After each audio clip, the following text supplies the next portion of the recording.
You are listening to Alex Nanlohi Podcast, to know the Lord and to make Him known.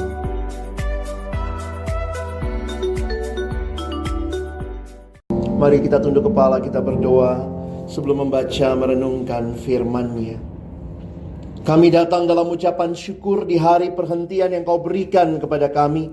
Terima kasih kami boleh datang memuji, memuliakan nama-Mu. Dan tiba waktunya bagi kami untuk membuka firman-Mu ya Tuhan. Kami mohon ketika kami membuka firman-Mu, bukalah juga hati kami. Jadikanlah hati kami seperti tanah yang baik, supaya ketika benih firman-Mu ditaburkan itu boleh sungguh-sungguh berakar, bertumbuh, dan juga berbuah nyata di dalam kehidupan kami.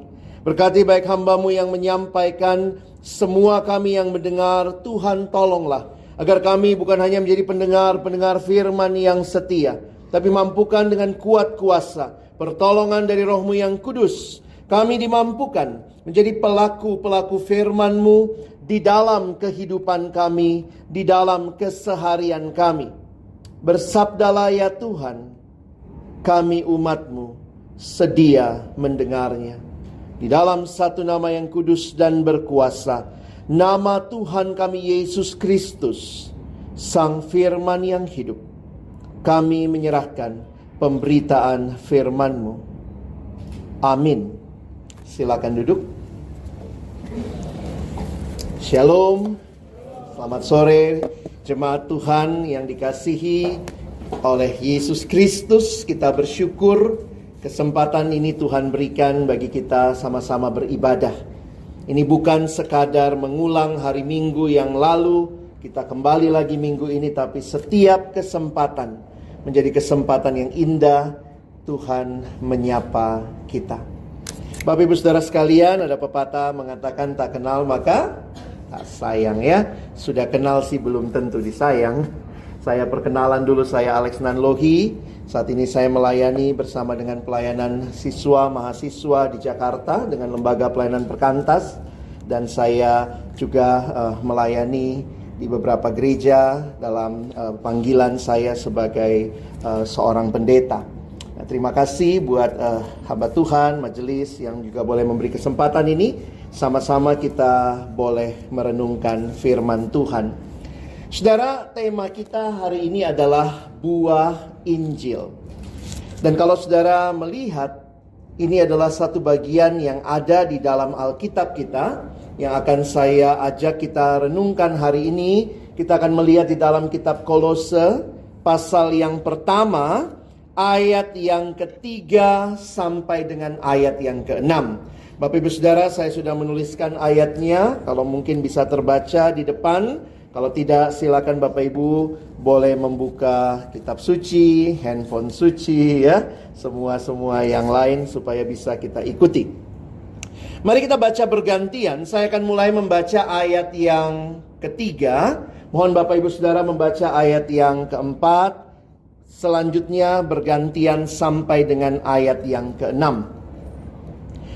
Kami selalu mengucap syukur kepada Allah, Bapa Tuhan kita Yesus Kristus, setiap kali kami berdoa untuk kamu.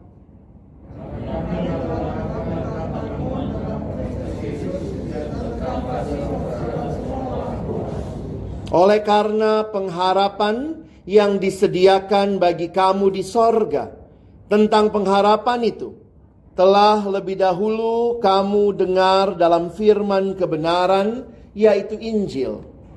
Sudah sampai kepada kamu. Injil itu berbuah dan berkembang di seluruh dunia. Demikian juga di antara kamu, sejak waktu kamu mendengarnya dan mengenal kasih kami Allah dengan sebenarnya. Sedemikian jauh pembacaan firman Tuhan. Berbahagialah kita yang bukan hanya membacanya, tetapi merenungkannya, melakukannya dalam hidup kita dan bahkan membagikannya.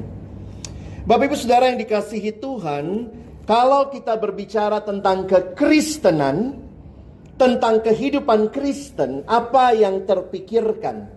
Seringkali kehidupan Kristen hanya dikaitkan dengan simbol-simbol. Oh, Kristen tuh, lihat salibnya. Kadang ada yang pakai kalung salib. Oh, Kristen tuh, lihat Alkitabnya gede. Oh, Kristen tuh, lihat dia Desember pasang pohon Natal. Tetapi apakah sebenarnya kehidupan Kristen itu?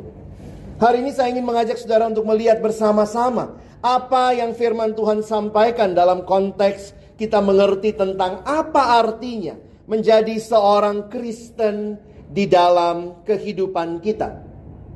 Ada satu kutipan yang saya senang dalam bahasa Inggris mengatakan kalimat berikut ini. Christianity isn't just a religion. It is a relationship with God through Jesus Christ. Kekristenan bukan sekadar agama. Tentu ada unsur-unsur agama. Di dalamnya ada ritualnya, ada liturginya, ada korban persembahannya. Tetapi kekristenan bukan sekadar agama, tetapi adalah relasi dengan Allah di dalam dan melalui putranya Yesus Kristus. Saudara, kalau perhatikan agama-agama bicara ajaran, Kristen juga punya ajaran. Tetapi tidak ada agama yang meminta kita menerima pendirinya di dalam hati selain Kristen, yaitu Yesus. Bukan hanya kita terima ajarannya, kita ikuti ajarannya, tetapi orang Kristen adalah orang yang menerima Yesus dalam hatinya dan memiliki relasi dengan Dia. Sehingga saudara, kekristenan lebih daripada sekadar agama. Dan ini menjadi hal yang menarik ketika relasi itu terjadi, maka di dalamnya ada transformasi. Kepada jemaat di Kolose, Paulus menuliskan surat Kolose ini, dan jemaat Kolose adalah jemaat yang baru percaya. Ini jemaat baru Kristen, orang-orang yang mengenal Allah melalui bukan pelayanan Paulus khususnya, tapi pelayanan seorang bernama Epafras. Mari kita lihat sebentar di dalam pasal pertama, kita naik sedikit ayat yang pertama dan kedua. Saudara perhatikan sapaan Paulus. Dari Paulus, Rasul Kristus Yesus oleh kehendak Allah, dan Timotius saudara kita, kepada saudara-saudara yang kudus dan yang percaya dalam Kristus di Kolose. Kasih karunia dan damai sejahtera dari Allah Bapa kita menyertai kamu. Bagaimana Injil sampai ke Kolose? Perhatikan ayat 7. Semuanya itu telah kamu ketahui dari Epafras, kawan pelayan yang kami kasihi, yang bagi kamu adalah pelayan Kristus yang setia. Para penafsir nampaknya sepakat Rasul Paulus belum pernah ke Kolose. Lalu kalau dia belum pernah ke Kolose, kenapa dia tulis surat kepada jemaat di Kolose? Nah, ini menarik kalau saudara perhatikan, ternyata Pauluslah yang pertama membawa Injil ke wilayah Asia pada masa itu. Mari perhatikan slide berikut. Kalau saudara perhatikan, pada waktu itu ada yang namanya Asia Kecil, Asia Minor, dan kota Kolose ada di situ. Ya. Nah, ada kota yang lain yang disebut dengan kota Efesus yang dekat pantai. Kalau saudara memperhatikan, sekarang ini daerah Turki ya. Banyak yang tur ke Turki, ada juga tawaran tur rohani mengelilingi kota-kota itu, Efesus. Karena 7 jemaat di kitab Wahyu ada di daerah Turki. Nah, waktu itu apa yang terjadi? Paulus ternyata sempat tinggal di Efesus. Tetapi luar biasa, dengan Paulus tinggal di Efesus, ternyata Injil sampai ke wilayah-wilayah yang lebih dalam. Walaupun bukan Paulus sendiri yang ke sana. Contohnya Kolose adalah melalui Epafras. Nah, ini menarik saudara ya. Paulus strategis pelayanannya. Asia pada masa itu bukan hanya nama benua, tetapi nama wilayah jajahan Romawi yang dikenal dengan nama Asia Minor. Jadi kita lihat konteksnya sebentar ya. Di dalam Kisah Rasul dituliskan bagaimana Paulus selama 3 bulan. Ya, saya bacakan. Selama 3 bulan Paulus mengunjungi rumah ibadat di situ dan mengajar dengan berani Oleh pemberitaannya ia berusaha meyakinkan mereka tentang kerajaan Allah. Perhatikan selanjutnya. Tetapi ada beberapa orang yang tegar hatinya, mereka tidak mau diyakinkan, malahan mengumpat jalan Tuhan di depan orang banyak. Karena itu Paulus meninggalkan mereka dan memisahkan murid-muridnya dari mereka. Dan ini perhatikan saudara, menarik ya. Setiap hari Paulus berbicara di ruang kuliah Tiranus. Apa akibat yang Paulus lakukan? Lihat ayat 10. Hal ini dilakukannya 2 tahun lamanya, sehingga semua penduduk Asia mendengar firman Tuhan. Padahal dia ngendonnya di Efesus ya. Tapi dikatakan semua penduduk Asia mendengar firman Tuhan, baik orang Yahudi maupun orang Yunani. Ini efek dari mimbar yang kuat, mimbar yang memberitakan Injil, hamba Tuhan yang setia, yang memberitakan Injil. Maka bukan hanya di kota itu dampaknya. Pada masa itu Efesus kota pelabuhan. Jadi orang kalau mau berdagang dari semua tempat mesti ke Efesus, Bapak Ibu ya. Zaman itu tidak ada jadwal kapal yang pasti. Nah, banyak orang menunggu di Efesus dan ternyata Paulus lihat kesempatan. Paulus buka mimbar di situ, di ruang kuliah Tiranus. 2 tahun dia mengajar. Dan orang-orang yang mungkin lagi nunggu kapal untuk shipping dagangan mereka jadi kenal Tuhan. Pulang ke kampungnya seperti Epafras pulang ke Kolose. Epafras membangun jemaat Kolose. Jadi kalau saudara perhatikan, ini kesimpulannya. Sekitar tahun 52 Masehi Paulus setiap hari berkhotbah di Efesus. Dari sana Injil menyebar ke seluruh wilayah Asia termasuk kota Kolose. Ya. Nah, lalu kemudian Paulus tuliskan surat ini. Menurut para penafsir 8 tahun, kira-kira 8 tahun kemudian Paulus dijadikan tahanan rumah di Roma. Nah, Epafras datang menjenguk Paulus dan membawa kabar mengenai jemaat di Kolose. Itu kira-kira latar belakang kenapa kita sekarang punya kitab Kolose. Kitab Kolose ini adalah Paulus menulis surat kepada mereka. Dia belum pernah mengunjungi mereka, tapi kelihatan sekali ada ikatan yang kuat di dalam Injil. Dan ini yang saya pikir luar biasa. Di awal ibadah tadi saudara lihat banyak proyek gereja pelayanan ada di Ngabang gitu ya.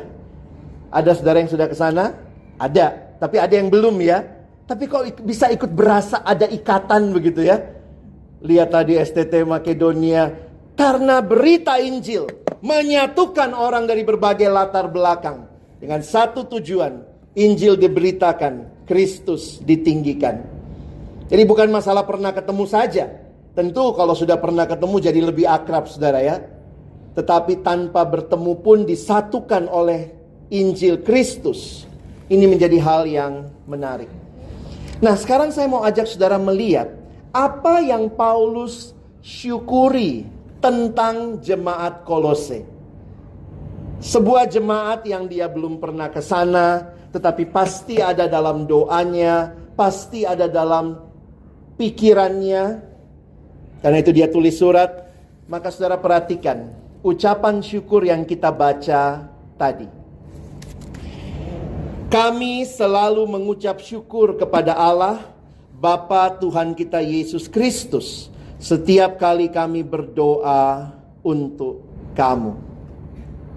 Kira-kira apa yang disyukuri Paulus? Kalau saudara lihat jemaat gereja, kita mau mengucap syukur, biasanya kita mengucap syukur untuk apanya? Ya mungkin kita ucap syukur untuk jumlah jemaatnya yang bertambah. Ya puji Tuhan. Mungkin kita bersyukur untuk gedung yang tadinya sulit dicari, sekarang sudah ada. Mungkin kita bersyukur untuk ada hamba Tuhan yang mendampingi. Tetapi ada hal yang menarik dari ucapan syukur Paulus yang kita bisa lihat di ayat 4 dan ayat yang kelima. Ada 3 hal yang Paulus syukuri. Dan ini yang dia kenal biasanya sebagai trilogi yang Paulus sampaikan. Ayat 4, karena kami mendengar tentang imanmu dalam Kristus Yesus dan tentang kasihmu terhadap semua orang kudus, oleh karena pengharapan yang disediakan bagi kamu di sorga. Tentang pengharapan itu telah terlebih dahulu kamu dengar dalam firman kebenaran, yaitu Injil. Waktu saya merenungkan hal ini, saya ditolong untuk melihat, kalau mau melihat jemaat yang kita syukuri, biarlah kita tidak hanya mensyukuri hal-hal yang terlihat di luar. Bertumbuh, jemaatnya nambah. Tetapi Paulus bersyukur untuk 3 hal penting: iman, kasih, dan pengharapan. Kenapa, saudara? Karena bagi saya justru inilah apa yang dimaksudkan dengan gereja Tuhan. Gereja Tuhan bukan kumpulan orang dalam sebuah bangunan senang nyanyi. Kalau gitu karaoke aja, saudara. Ya. Gereja Tuhan bukan kumpulan orang-orang yang saling memperhatikan. Kalau gitu arisan aja, saudara. Tetapi ada hal lain yang sangat mendasar. Paulus bersyukur kepada Allah karena firman kebenaran yang dia telah sampaikan dan sampai kepada jemaat membuahkan iman, kasih, dan pengharapan dalam hidup orang Kristen di Kolose. Inilah buah Injil. Ketika Injil diberitakan, apa yang terjadi? Ada buah yang dihasilkan. Ayat 6 menyatakan Injil itu berbuah dan berkembang di seluruh dunia. Demikian juga di antara kamu sejak waktu kamu mendengarnya dan mengenal kasih karunia Allah dengan sebenarnya. Buah Injil bukan hanya terjadi di jemaat Kolose, saudara, tetapi bahkan berkembang di seluruh dunia. Jadi saya harap saudara bisa paham hal ini. Kalau ditanya buah Injil itu apa, ya ini, saudara, ya. Buah Injil itu bicara yang pertama, iman. Iman kepada Allah. Yang kedua, kasih kepada sesama. Dan yang ketiga, pengharapan akan janji-janji Allah. Jemaat yang dewasa, ini ukurannya. Karena saya makin memperhatikan, ini cara Paulus di dalam surat-suratnya mensyukuri apa yang jemaat alami. Paulus biasa memulai suratnya dengan ucapan syukur, ya. Dan inilah yang dia syukuri. Iman mereka kepada Allah, kasih mereka kepada sesama, dan bahkan pengharapan akan janji-janji Allah. Apakah ini terlihat di dalam gereja kita juga? Gereja bukan hanya kumpulan orang-orang yang senang ngumpul. Gereja bukan klub sosial. Tetapi gereja adalah jemaat Allah yang semakin beriman, semakin mengasihi, dan semakin berpengharapan. Saudara yang dikasihi Tuhan, kalau kita menilai apa yang Paulus bagikan di sini, maka saya ingin mengajak kita juga melihat sebenarnya ada 2 karakteristik. Saya tuliskan 2 karakteristik dari buah Injil ini, supaya kita jadi sadar sedikit, ya, apa sih karakteristik dari buah Injil. Sebelum seorang mengalami berita Injil, maka sebenarnya dia ada di dalam dosa. Dan buah Injil, karakteristik yang pertama, the fruitfulness of the gospel, adalah the fruit is outward in outlook.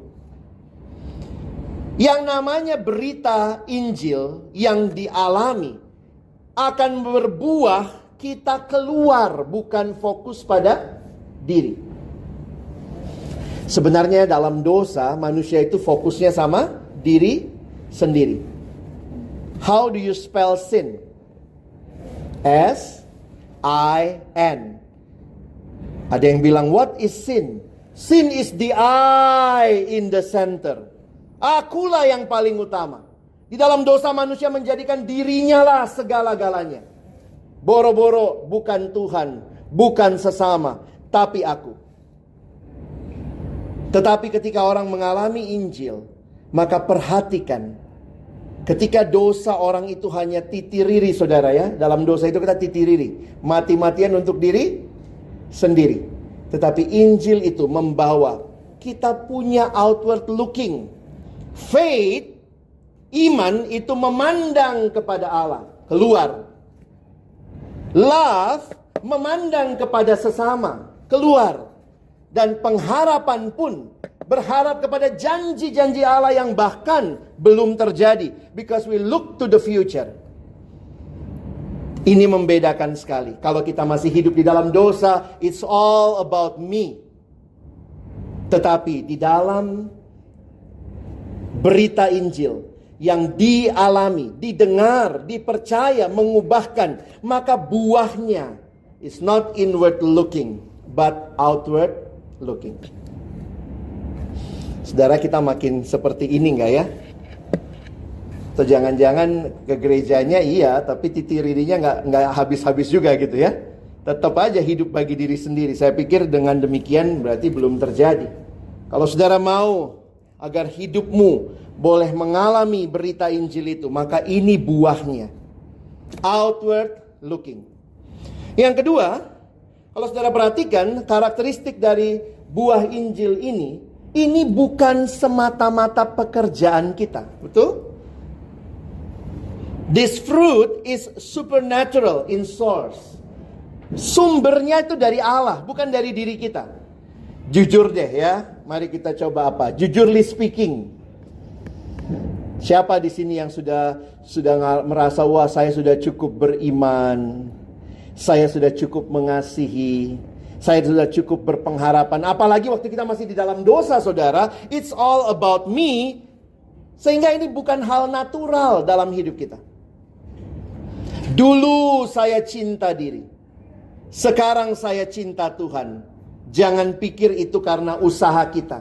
Itu semata-mata karya Roh Kudus melalui berita Injil yang kita dengar, mengubahkan kehidupan kita. Makanya kalimat ini, maaf masih dalam bahasa Inggris saya tuliskan. These virtues do not originate in fallen human nature. Buah Injil itu bukan berasal dari natur kita yang berdosa. No. Mereka atau buah Injil itu hanya datangnya dari Allah yang dinyatakan, diteguhkan dengan kuasa Roh Kudus. Karena itu, kalau kita semakin beriman, siapa yang kita puji? The source, not ourselves. Itulah manusia ya, kita kadang merasa kitalah sumbernya. Harusnya kita berkata, Tuhan, Engkaulah sumber segalanya. Kalau saya makin beriman, puji Tuhan. Haleluya. Begitu makin beriman, makin sombong. Puji diri. Haleluya.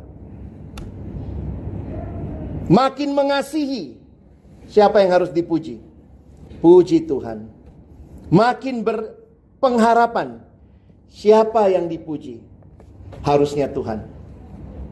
Buah Injil ini bukanlah alat evaluasi yang membuat kita jadi sombong. Tetapi alat evaluasi yang bisa membawa kita menyadari, it's only by His grace. If it's only by His grace, then all the glory must be to God. Bukan bagi kita. Nah, saudara, saya rindu coba kita pikirkan hal ini ya. Apakah di dalam hidup kita sebagai gereja Tuhan, ketika saudara sudah mendengar berita Injil, maka saudara pun akan makin melihat keluar. Dan apakah saudara makin rendah hati karena berkata, Tuhan, ini semua karyamu. Apa hubungannya iman, kasih, dan pengharapan? Saya cukup lama juga mikir gitu ya, sampai saya baca satu buku dan waktu lihat ayatnya, wah, ini jelas sekali justru di ayat yang kita baca tadi. Apa hubungannya iman, kasih, dan pengharapan? Mengapa jemaat Kolose hidup dengan penuh iman dan kasih?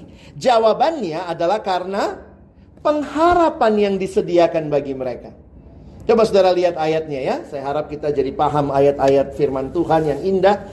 Kami telah mendengar tentang imanmu dalam Kristus Yesus dan tentang kasihmu terhadap semua orang kudus oleh karena pengharapan yang disediakan bagi kamu di surga. Pengharapan itu menarik kita untuk terus beriman. Pengharapan itu menarik kita untuk terus mengasihi. Karena ada pengharapan di dalam Tuhan. Kita kenapa bisa berharap sama Tuhan? Karena Dia Tuhan yang layak dipercaya. Kalau yang janji saya masih manusia yang mungkin bisa ingkar janji. Saya datang ke rumah Bapak Ibu. Begitu hujan, oh sorry, maaf, susah datang ke sana. Tetapi Christian hope is an assured expectation. Pengharapan Kristiani adalah sebuah pengharapan yang pasti, yang didasarkan kepada pribadi Allah dan janji-janjinya. Pengharapan itu unik saudara ya. Katanya di dalam hidup itu yang paling sedih bukan orang yang gak punya duit saudara, tapi orang yang gak punya pengharapan. Dalam hidup yang paling menyedihkan bukan penderitaan, tapi adalah ketidakpunyaan atau ketiadaan pengharapan. Karena orang yang punya pengharapan, menderita pun dia rela karena punya pengharapan. Pengharapan itu unik saudara ya. Belum terjadi tapi membawa efek untuk kita sekarang. Saya kasih contoh begini ya. Misalnya orang tua bilang sama anak, rajin-rajin belajar. Kalau kamu naik kelas, nilai bagus, kita jalan-jalan ke, yang mana biar jauh ya, ke Eropa. Wah, kalau kamu naik kelas, nilai bagus, kita jalan-jalan ke Eropa. Atau janganlah ya, anak sekarang senangnya ke Korea ya. Ya, kalau Eropa ngapain gitu ya, Korea ketemu Lee Min Ho kali ya. Nah, orang tua janji sama anak, kamu belajar baik-baik, naik kelas, nilai bagus, kita ke Korea. Begitu anak itu lagi ngerjain tugas, aduh susah sekali, dia udah mau menyerah. Dia ingat apa? Korea. Bangkit lagi, semangat lagi. Koreanya sudah? Belum, naik kelas juga belum, masih tahun depan. Tapi sudah membawa dampak sejak sekarang. Itu pengharapan. Ketika mungkin dia sudah mau menyerah, aduh susah sekali, aduh gak senang gurunya ngajarnya gak enak. Tapi kemudian dia tahu kalau dia naik kelas nilai bagus ke Eropa, maka pengharapan itu menarik dia untuk maju. Demikian juga hidup kita. Pengharapan memberikan kepada kita satu perspektif yang baru. Makanya ada kalimat begini ya, saya kutip. As Christians, we need to live in the present, but in the light of the future. Kita hidupnya sekarang, tetapi di dalam pengharapan akan masa depan. Jadi, saya simpulkan saudara ya.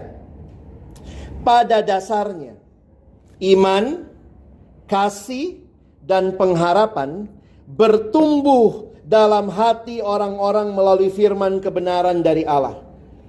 Oleh karena itu, ini satu buku yang saya pakai, dia bilang begini. Oleh karena itu, seperti Paulus dan Epafras, saudara mau lihat iman bertumbuh, kasih bertumbuh, pengharapan bertumbuh, rajin-rajin beritakan Injil.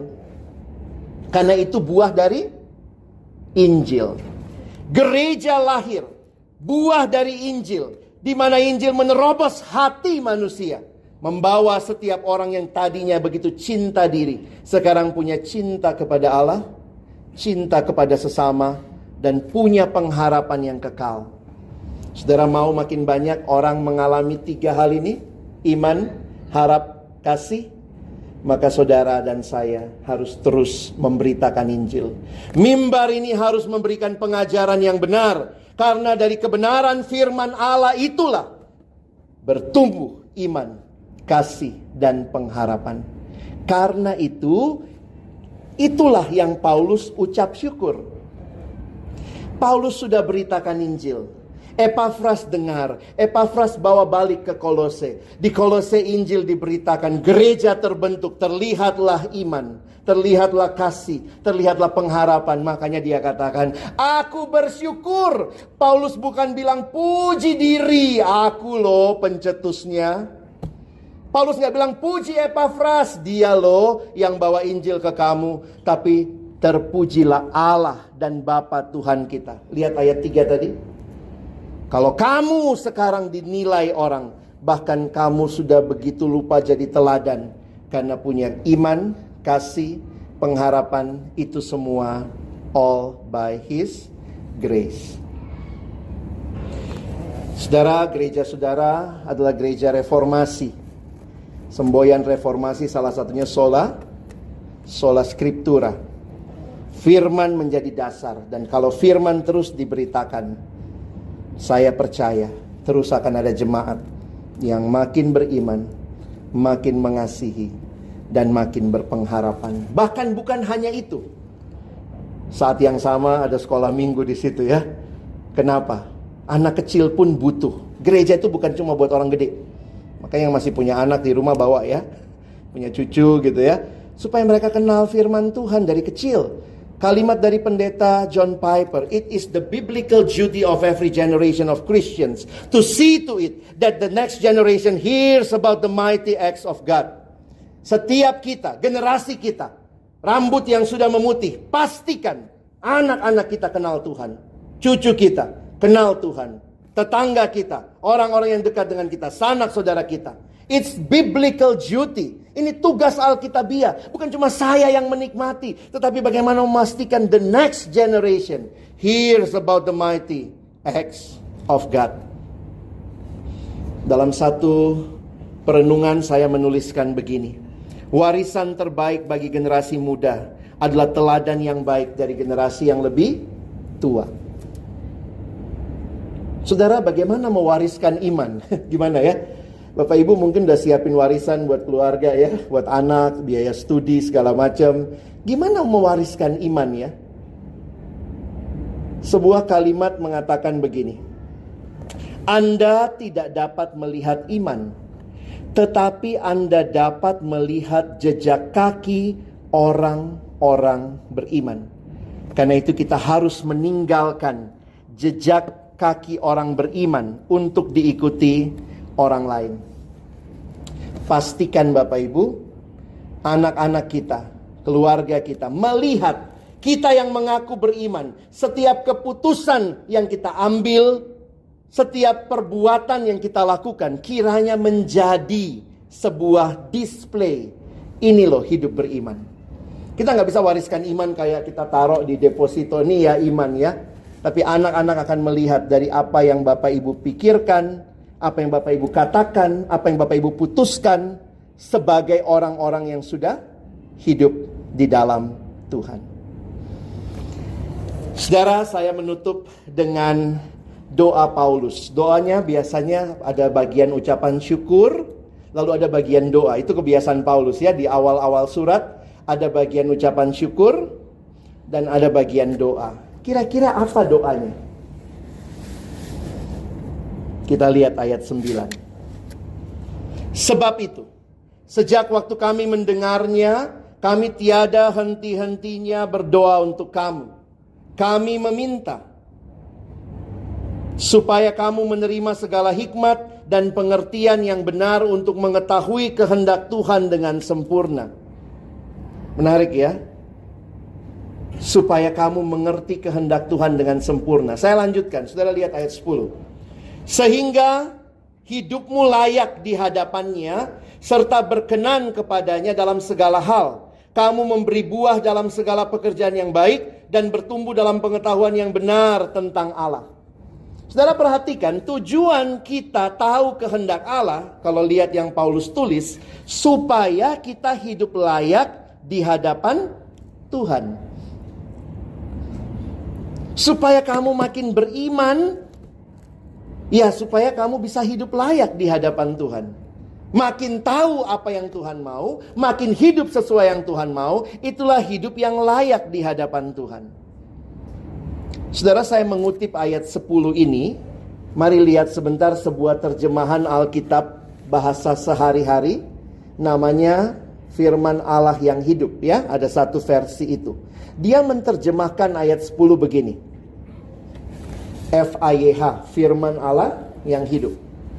Dan supaya cara hidup saudara selalu menyukakan hati Tuhan, serta memuliakan Dia, sehingga saudara selalu berlaku baik dan ramah kepada orang lain, sementara saudara terus belajar mengenal Allah lebih baik lagi.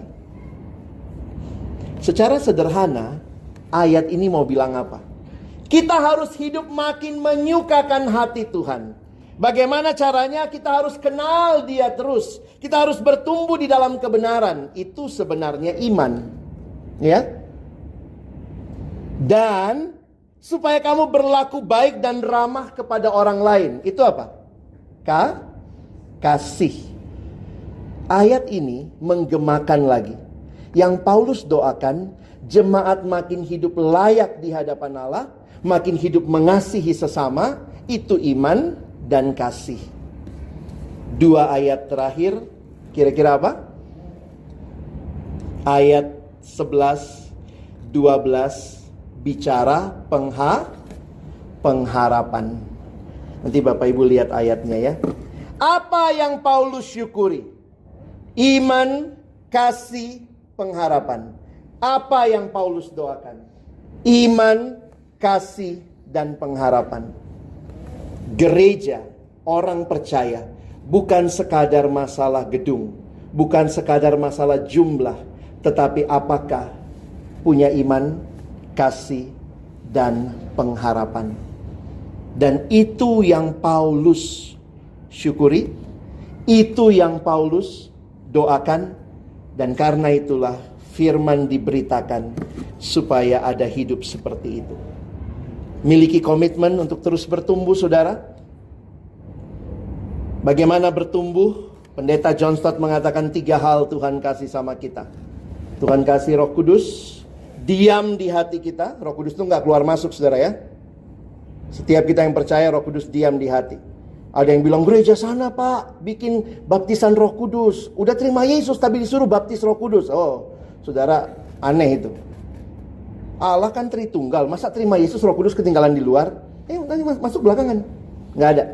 Terima Yesus sama dengan terima Roh Kudus. Berarti Tuhan berikan Roh Kudus, memastikan saudara bisa bertumbuh. Tuhan berikan firman-Nya, Tuhan berikan doa, itu sarana kita berkomunikasi. Saya bicara sama Tuhan, doa. Tuhan bicara sama saya lewat firman. Dan Tuhan kasih komunitas. Saudara punya 3 hal ini? Pakai untuk bertumbuh ya. Karena Tuhan berikan itu. Supaya melalui hidup kita terlihat itu. Iman yang makin dalam kepada Tuhan. Kasih yang makin meluas. Pengharapan yang terus menarik kita maju. Terlihat di mana? Kalau saudara siswa, cara belajarmu terlihat. Dalam caramu bergaul terlihat. Cara berpacaran kelihatan. Bapak Ibu yang sudah bekerja, di pekerjaan terlihat. Ini buah Injil terlihat. Bahkan juga dalam hidup rumah tangga kita. Kiranya Tuhan menolong kita. Bukan hanya mendengar banyak berita Injil, tapi biarlah benar-benar mengubahkan kita. Ini ucapan syukur kita, dan ini juga doa kita. Supaya jemaat semakin mengalami berita Injil, kebenaran yang akan menumbuhkan kita, menghasilkan hidup yang makin beriman, makin mengasihi, dan makin berpengharapan. Amin. Apakah ada saudara yang mungkin ingin bertanya? Ada waktu di akhir sedikit untuk kita boleh tanya jawab. Silakan kalau ada Bapak Ibu yang ingin bertanya, saya berikan waktu.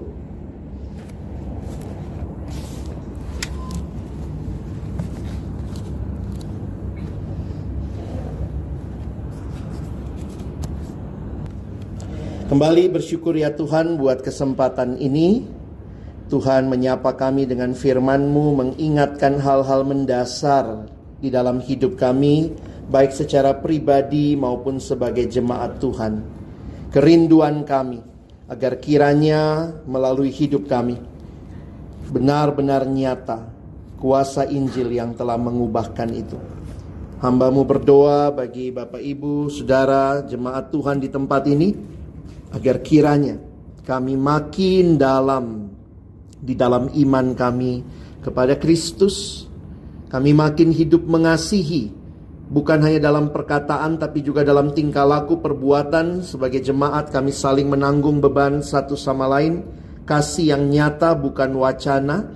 Dan juga di dalam pengharapan, kami tidak memandang kepada apa yang dunia tawarkan, tetapi kami memandang kepada Kristus, pengharapan kami yang sejati. Inilah kerinduan dan doa kami. Tuhan, genapkanlah di dalam kehidupan kami masing-masing. Kami bersyukur, berterima kasih untuk firman-Mu dalam nama Yesus, Sang Firman yang hidup. Kami sudah berdoa dan bersyukur. Amin.